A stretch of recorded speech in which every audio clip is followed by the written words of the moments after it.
छठवां होता है अंत्य और सातवां होता है सृष्टि का इतिहास। नौवां होता है सृष्टि का भूगोल, यानी क्या बोलते हैं, सृष्टि का ज्योग्राफी। और नौवां होता है कर्म का सिद्धांत और दसवां होता है कर्म का फल। ये 10 बातें इकट्ठा करके 4 पन्ने में रोज बाबा जो हमारे सामने रखते हैं उसको साकार मुरली कहते हैं। ये 10 बातें भी साकार दुनिया के ही बातें। बोलो मेरे साथ, देव, बोलो देव। बच्चा बनते हैं। दूसरे ने बोला मैंने ऐसे स्वादिष्ट भोग कहा भी नहीं खाया, ये इधर का भोग बहुत अच्छा है, इसलिए वो खाने के बहाने आते आते बाबा का बच्चा बन गया। और एक दूसरी बुढ़ी माता जो बोला भाई जी मैं सच बोलूं झूठ बोलूं। मैंने बोला सच ही तो बोलो, झूठ क्यों बोलते हो।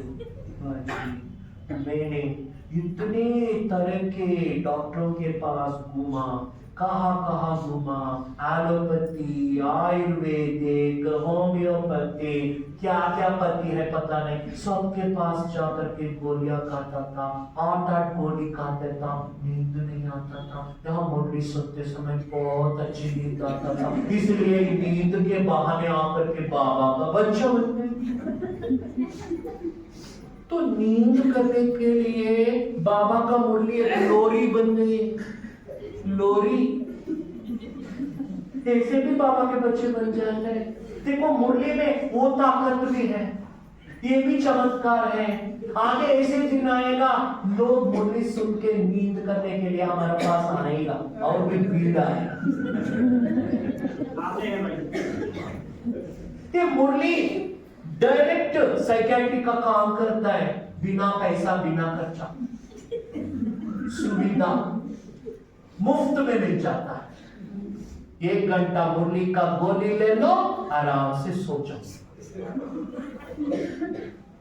दुनिया में ऐसे हालतें बढ़ रही, लेकिन उनको जगाने के लिए हमको जागना पड़ेगा। हम अभी से संस्कार बना लिया सोने का, तो हम कैसे जगा सकते आगे। मुरली जगाने का शक्ति है, सोने का। ब्राह्मण जीवन में जिनको मुरली पर पकड़ नहीं, रोज 5 पॉइंट भी नहीं पकड़ते, कुछ भी काम करते, वेस्ट। बीके लाइफ इज वेस्ट, लिख करके रखो, ब्राह्मण जीवन वेस्ट हो रहा है। एक व्यक्ति था फॉरेन में, लंदन में। वो व्यक्ति 6 महीने सेंटर आता था। उसका बुद्धि 1 मिनट भी, 60 सेकंड भी बाबा से कनेक्ट नहीं हो रहा था। इतना आत्मा के ऊपर पाप का खाता है। वो दादी के पास गया, जानकी दादी के पास, और दादी से पूछा दादी मुझे नींद ही नहीं आता है, मुरली का 1 पॉइंट भी मुझे दाना नहीं होता है, मुरली अच्छी तरह से दाना हो उसके लिए कोई ना कोई आप युक्ति बता दो। दादी ने बोला मैं युक्ति बताता हूं, करते हो। हाँ देवी, कितने भी कष्ट हो करता हूं। तो दादी ने बोला सुनो, रोज मुरली जो पढ़ते हो उस मुरली में 10 पॉइंट निकालो, 10 पॉइंट निकालो और 10 बार रोज उस 10 पॉइंट को रिवाइज करो। ऐसे करते करते 10 हफ्ता बीत जाएंगे तो आपका बुद्धि सोने का बर्तन बन जाएगी। क्या युक्ति बताई दादी? 10 बातें निकालो, रोज 10 बार पढ़ो, वैसे 10 हफ्ता करो। कितने हफ्ता? 10 हफ्ता। 10 हफ्ता मतलब कितना हो गए? 2.5 महीने हो गए। तब आपका संस्कार बदल जाता है। मैंने एक बातें कई जगह बट्टी कराते वक्त कई भाई बहनों को सुनाया। एक सेंटर में एक बहन ने मुझे बहुत अच्छी तरह के अनुभव बताया, मैं भी दूसरों से शेयर करने के लिए अच्छा लगा। वो माता जी बहुत बंधन में है, वो के लिए आना है तो घर में बहुत गालियां खा के ही आना है। उसको गाली खा के आकर के मुरली सुनना पड़ेगा, और उसके इतना उनके लिए क्रोध करते हैं और डांटते हैं, वो सब सहन करके मुरली सुनने के लिए आते हैं। वैसे आत्माएं मुरली के लिए कितना तड़प होता है। तब उनको ये बताया रोज 10 पॉइंट मुरली को आप धारण करना है। तो दादी ने ये युक्ति बताया, तो उसने क्या किया, 5 पॉइंट लिया। उसको 10 पॉइंट नहीं लिया, 5 पॉइंट लिया। एक छोटा छोटा कागज का टुकड़ा लेकर के एक एक पॉइंट लिखा और 5 जगह पे रखा। एक मोबाइल के पीछे, एक डोरबेल के पास, एक किचन में जो रसोई घर में जो खाना पकाते हैं, एक टीवी के पास, एक अपना बेड के नीचे, एक बाथरूम में। ऐसे वो बदलते रहा। जहां उनको जाना आना ज्यादा जरूरत होता है, जिसका आंक वहां ज्यादा पड़ता है, एक वॉल क्लॉक के ऊपर, एक फैन के बीच में, एक अपने पर्स में, एक अपने गठरी बांध करके रखना, एक कहा ना कहा आईना देखते हैं ना, आईने देखने का आदत हम सबको है, आईने के ऊपर ऐसे रख करके रोज जितने बार वहां जाके वो पॉइंट शुरू किया, पढ़ना पढ़ना पढ़ना पढ़ना। वैसे तो बहुत इतना दिमाग वाली नहीं थी, पॉइंट याद नहीं रहती थी। जब एक प्रयोग किया, अभ्यास किया, अभी सेंटर में कभी भी हफ्ते के पीछे के मुरली के बारे में बोले तो भी वो बेहद आराम से पॉइंट्स बोलता है। इसलिए बाबा बोलते हैं ज्ञान का बुलबुल बनना है। क्या बनना है? ज्ञान का बुलबुल। तो आप में कितने लोग कम से कम 5 पॉइंट ऐसे करने का युक्ति रचेंगे? हाथ उठाओ। ये बट्टी में कुछ सीखे जाना है, आकर के ज्ञान सुन के चले जाएंगे तो क्या फर्क? कुछ 5 पॉइंट छोटा बिट में लिखो। किसी के लिए आप बस स्टैंड में इंतजार कर रहे हो तो पॉइंट लेकर के पढ़ो। हर बार कोई मोबाइल करता है तो मोबाइल आंसर करने के बाद फिर पीछे देखो। मोबाइल मना मुरली पीछे होना है, मोबाइल मना मुरली पीछे होना है। आपके जोब में हाथ डालते हो, मुरली का वो बिट मिलना है। और भोजन करते वक्त वो पॉइंट पढ़ते रहो, 20 बार पढ़ो, एक ही पॉइंट पढ़वा नहीं, एक वरदान लिख दो और रखो उधर। एक एक आप गिट्टी लेते वक्त पढ़ो खाओ, पढ़ो खाओ। ये यहां भी अज़म हो जाएगा, यहां भी अज़म हो जाएगा। कर सकते युक्ति कर सकते। युक्ति के बिना मुक्ति नहीं।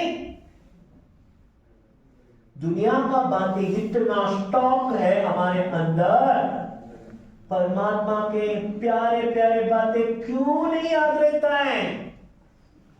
क्योंकि बुद्धि के टैंकी व्यक्त नेगेटिव परचिंतन प्रदर्शन इससे बढ़ गया है। अभी युक्ति रचना है, काली करना है, गंदे पानी निकालना है तो टैंक को थोड़े आप उल्टा कर सकते हैं। उसको तो बाहर निकालना है और अच्छे पानी डालते जाना है। ये युक्ति रोज तब अच्छी तरह से डाल। 5 पॉइंट मुरली के 4 पेज में ले लो, धारणा करो, अनुभव मूर्ति बन जाता।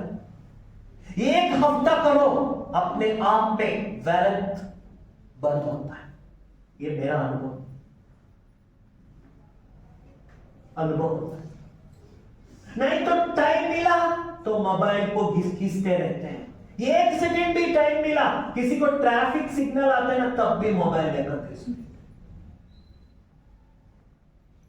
कोई काम नहीं है ना बुद्धि को, मन को, इसलिए वो वहां भटकता है। हमारे पास काम नहीं। हमको बाबा कहते हैं अब सबसे बड़ा दुनिया में आपसे बड़ा बिजनेसमैन नहीं है। बोला है नहीं बोला? तो ऐसे बिजनेसमैन है जो 21 जन्मों के लिए गारंटी और 63 जन्मों के लिए, 63 जन्मों के लिए वारंटी। ऐसे भाग्य बनाने का मौका भी। गारंटी भी है, वारंटी भी। ये परमात्मा का प्रॉमिस है। एक एक महावाक्य जो भगवान बोलता है वो परमात्मा का प्रॉमिस। किसी को आप कुछ बोलते हैं तो उनको विश्वास नहीं होते तो क्या कहते थे? हम भी छोटेपन में करते थे, प्रॉमिस प्रॉमिस, हाँ प्रॉमिस। कई बोलते हैं प्रॉमिस तो टूथपेस्ट है, इसलिए क्या बोलना है? मुझे वचन दो, गॉड प्रॉमिस, गॉड प्रॉमिस। तो कोई गॉड प्रॉमिस बोल के हाथ लगाया तो विश्वास आ जाता था। तो अभी गॉड ही आकर के प्रॉमिस कर रहे हैं तो कितना विश्वास होना है हमको? गॉड प्रॉमिस नहीं, गॉड ही आकर के प्रॉमिस कर रहे हैं। मैं 21 जन्मों का आपको बात भी देता हूं, मेरे श्रीमत पर चढ़ो। श्रीमत और कुछ नहीं, श्रेष्ठ कर्म करने में अपना हिम्मत का एक कदम आगे बढ़ाना, वही श्रीमत। और क्या है श्रीमत? माना श्रेष्ठ कर्म। और क्या है श्रीमत का मतलब? वो श्रेष्ठ कर्म कहां मिलता है हमको? मुरली। मुरली नहीं सुनता है तो श्रीमत क्या धारणा होता है? कई लोग एक बहानाबाजी करते हैं। कईयों को बहाना बोलना इजी हो गई। बाबा ने एक मुरली में बोला,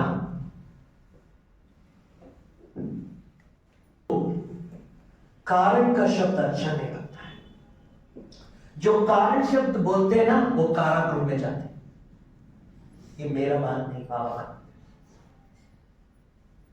एक भाई ने ये बात सुन करके उनको इतना अफसोस हुआ, he felt very guilty। वो सेंटर पर रोज क्लास नहीं आते, लेकिन महीने महीने बाबा के भंडारे में बहुत अच्छी सेवा करता है। क्या वैसे बच्चे को बाबा सर्टिफिकेट देते? समझते हो? 1 महीने के पहले, पता नहीं डेट, बाबा ने बोला कोई धन दे दिया तो समझो नहीं कि मैंने बहुत सेवा कर लिया। नहीं, बाबा को ज्ञानी योगी बच्चे चाहिए। केवल धन देने वाले बच्चे बाबा तो लास्ट लिस्ट में रखते हैं, लीस्ट लिस्ट में रखते हैं। बाबा को ज्ञानी बच्चे चाहिए, योगी बच्चे चाहिए, जो अब सामान बनाने वाले बच्चे चाहिए, धारणा मूर्त चाहिए, केवल धन देने वाले बच्चे नहीं चाहिए। ऐसे भी बाबा के कई सेंटर में बच्चे आते हैं जो केवल धन देते हैं, क्लास में नहीं आते और हर साल मुद्दल जाते, हर साल मुद्दल जाते और उनको बहुत मान भी मिल जाता है सेंटर। लेकिन बाबा के दिल में उसका मान डाउन रहता। वो भाई मुझे मिला था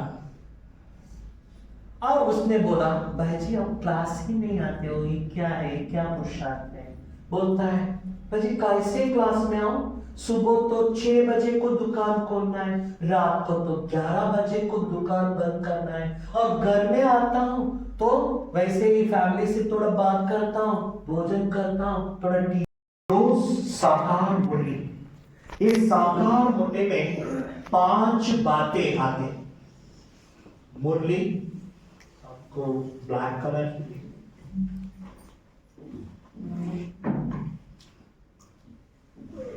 मुरली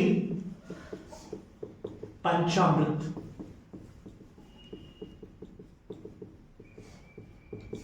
आप सबने भी शिव के मंदिर में देखे होंगे, ज्यादा जल शील कुछ ना कुछ लोटा चढ़ाते हैं और शिव भक्त ज्यादा शिवलिंग के ऊपर चढ़ाते रहते हैं। कई दुनिया में ऐसे भी है, लोग चावल भी चढ़ाते हैं, कई लोग फल चढ़ाते हैं, और साउथ में जो हमारा कर्नाटक आंध्र प्रदेश में तो एक पंचामृत का अभिषेक भी करता है। वो पंचामृत का मतलब क्या होता है? 5 चीज मिलाते हैं। एक होता है दूध, शक्कर और ये क्या बोलते हैं घी, और क्या बोलते हैं वो क्या बोलते हैं दूध, थोड़ा फल, हनी को क्या बोलते हैं? शहद। शहद, ये सब मिलते हैं और मिलके उसको क्या बोलते हैं? पंचामृत बोलते हैं। ऐसे रोज साकार मुरली जो है उसमें आत्मा को परमात्मा पंचामृत पिलाते हैं। देखो अभी जो मुरलियां हम सुन रहे हैं ये रिफाइन होकर के एक 5 विधि से आ गया। पहले जब यज्ञ में जहां तक मम्मा बाबा थे उस समय ऐसे नहीं थे मुरली, वैसे ही बातें होते थे। आप बहुत ओल्ड मुरली देख करके सुनो, ऐसे विधि नहीं होते थे। प्रश्न उत्तर और मुरली का सार और धारणा वरदान स्लोगन ऐसे नहीं होते थे। ये हमारा इसका बहुत सबसे बड़ा योगदान हमारा मनमोहनी दीदी का है। उसने ऐसे डिजाइन थोड़ा करके रखा। बाद में हमारा प्रकाश मणि दादी जी ये वरदान स्लोगन सब भी लेके है ना भाई जी। जब आप लोग पढ़ते थे हम पढ़ते तो भी दूसरी तरह के थे, लेकिन आते आते एक रिफाइन हो गया, क्योंकि आत्मा को धारणा होने के लिए ये सब विधि सहज किया। सीधा सीधा आंसर देना। मीठा कब खाते, स्वीट कब खाते हो, कब खाते हो? भोजन के समय। हमारे जगह रोज स्वीट कोई नहीं खाते, आप लोग खाते हो, इधर उत्तर प्रदेश में खाते। कोई शुभ गुड न्यूज सुनता है तो स्वीट खाते हैं, और कोई किसी का कुछ ना कुछ जॉब हो गया या कुछ भी होता है, और कोई त्योहार या कोई घर में कोई फंक्शन बर्थडे पार्टी या कुछ ना कुछ एक मौका बना करके स्वीट खाते हैं। और आपके मुख में थोड़ा जलन हो रहा है, बहुत आपने मिर्ची मसाला खा लिया तो आपको जल रहा है। मैं कुछ बातें आपको बोलता हूँ, क्या सुनने के लिए आप तैयार रहते? आपको अंदर जल रहा है, मैं कुछ बोले तो क्या बोलेंगे? नहीं मुझे शांत होना है, मुझे जल रहा है, मेरे मुंह को मेरे जीभ जल रहा है, मुझे मिर्ची मसाला ज्यादा हो गए, तो पानी पीते हो तो भी शांत नहीं होते। तो किसी ने आकर के आपके मुख में शक्कर डालता है तो शांत हो जाता है, फिर कुछ भी बोलते हैं धारणा होता है। ऐसे हम भी जन्म ये विकार जो होता है, ये विकारों का सेवन करते करते करते करते अंदर जलन हो गया है और ये कड़वा संस्कार बन गया है। अभी बाबा को पहले बच्चों का मन को बुद्धि को शांत करके ज्ञान सुनाना है, इसलिए वो कड़वे बच्चे का संस्कार को भी बदलाव करने के लिए परिवर्तन करने के लिए पहले बोलते मीठे बच्चे। समझ में आया? मीठे बच्चे। छोटे बच्चे आजकल होता है ना, उसको ऑर्डर से बोलो कोई काम नहीं करते। एक जरा पानी लेके आओ, जरा चेयर लेके आओ, बोले तो तू नहीं करता। वैसे बाबा भी अगर हमको ऑर्डर करते थे तो पागल बनाए, मुझे याद करो, तुम सब पागल हो, तुम सब कथित हो, ऐसे बोले तो हम सुनते थे, भाग जाते थे, सुनते थे या भाग जाते थे? इसलिए बाबा को क्या करना पड़ा? पहले एक कड़े संस्कार, ये संस्कार बहुत बिगड़ा है, इसको सुधारने के लिए बाबा पहले बच्चों का मन को जीतना था, इसलिए वो मीठे बच्चे होते हैं। दुनिया में भी आपके माँ बाप कितने बार आपको मेरे लाडला बच्चा, मेरा प्यारा बच्चा, मेरा दुलारा बच्चा कितने टाइम बोलते हैं? कभी ना कभी उनका मूड अच्छा होना है और आपको वो अप्रिशिएशन मिलता है, वो मान मिलता है। लेकिन बाबा वैसे नहीं, कैसे भी संस्कार वाले उनके सामने बैठे हैं तो पहले बोलते मीठे बच्चे, फिर ज्ञान देते। रोज पंचामृत मुरली में होता है। क्या है वो पंचामृत? पहला होता है क्वेश्चन आंसर, दूसरा होता है पहला होता है सार, मुरली का सार, दूसरा होता है क्वेश्चन आंसर, तीसरा होता है धारणा, चौथा होता है वरदान और पांचवा होता है स्लोगन। ये 5 आत्मा के लिए क्या है वो सीखेंगे। ये सार जो होता है मुरली का, आप कोई भी मुरली देख करके पढ़ो, उसमें भगवान का आशा होता है, भगवान को बच्चों के प्रति एक इच्छा होता है, उसको सार कहते हैं। देखो आज की कल की मुरली, स्वदर्शन चक्रधारी भव, तुम्हें लाइट हाउस बनना है, ये किसका इच्छा है? बाबा का। किसका इच्छा है? किसके प्रति इच्छा है? बच्चों के प्रति। कौन से बच्चों के प्रति इच्छा है? अपने देवता देवता बच्चों के प्रति। वो अपना इच्छा प्रकट करता है। कोई भी मुरली ले लो, साकार मुरली, सार पढ़ो, वहां बाबा बच्चों के प्रति जो आशा रखते हैं, जो इच्छा रखते हैं, वो प्रकट करते हैं, हम बच्चों के आगे रखते हैं, उसको बोलते हैं सार। समझ में आया? ये क्या है? भगवान का आशा। भगवान बच्चों के प्रति जो आश रखते हैं, उसको कहते हैं सार। बच्चे तुम्हारा कैरेक्टर देवता जैसा बनना है, बच्चे तुम इस विश्व को सुधारने का काम करना है, बनना है, ऐसे होना है, ये सब बातें आते रहते हैं। ये भगवान का बच्चों के प्रति आश है, इसको कहते सार। समझ में आया?